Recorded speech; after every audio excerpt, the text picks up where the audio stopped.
नमस्कार दोस्तों। धार्मिक शास्त्र जो हैं ये पढ़ने वाला व्यक्ति धार्मिक प्रवृत्ति का हो जाता है और वह धर्म कार्य ही करता है, ऐसा हमारे धार्मिक शास्त्रों में लिखा हुआ है।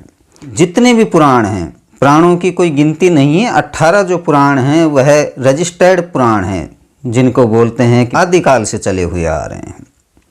और उसके बाद में जो हमारा भारतवर्ष है यह ज्ञानियों का देश है। अज्ञान से शुरू होकर ज्ञानियों पर जो समाप्त होता है, तो हर जो ज्ञानी व्यक्ति है वह अपने देवता के आधार पर पुराण लिखता है। यहाँ अभिव्यक्ति की आज़ादी है, कोई भी व्यक्ति अपने देवता के विषय में ग्रंथ लिख सकता है।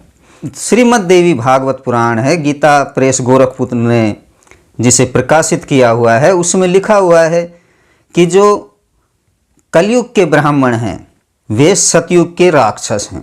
बिल्कुल सत्य लिखा हुआ है। मैं मानता हूँ, आप मानो या मत मानो, इसे अपने दिमाग से सोचो एक बार कि जो कलयुग के ब्राह्मण हैं वह सतयुग के राक्षस हैं। काफ़ी संत हैं जो कि टीवी पर भी और मोबाइल पर भी बताते हैं कि सतयुग का जो राक्षस था वह कलयुग में ब्राह्मण है। यह सही लिखा हुआ है।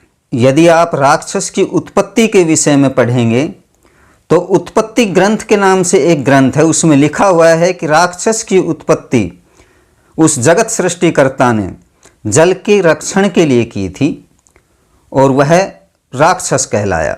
और जल में ही सभी देवताओं का वास होता है। आप यदि धार्मिक ग्रंथों को पढ़ेंगे तो सभी देवी और देवताओं का जो द्वारपाल है वह राक्षस है। चाहे वह पिछले जन्म में हो या आने वाले जन्म में वह राक्षस बनेगा, क्योंकि राक्षस को ही सर्वशक्तिशाली कहा गया है धार्मिक शास्त्रों में। तो जो सतयुग के जो राक्षस थे वो भगवान के बहुत बड़े भक्त होते थे। वो तपस्या सिद्धियों को प्राप्त करके देव और देवता होते थे। उन्हें अपने सामने मनवांछित वरदान प्राप्त करने के लिए प्रकट करते थे, उनसे अपना भला चाहते थे।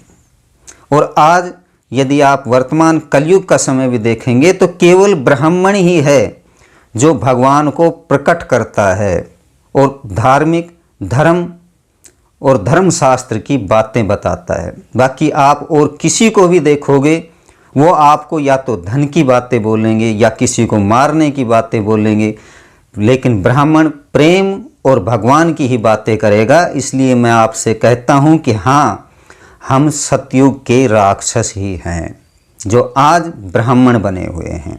ये बात गलत नहीं है, मैं समर्थन करता हूँ। आपका क्या विचार है? सभी ब्राह्मण कमेंट करें। नमस्कार दोस्तों।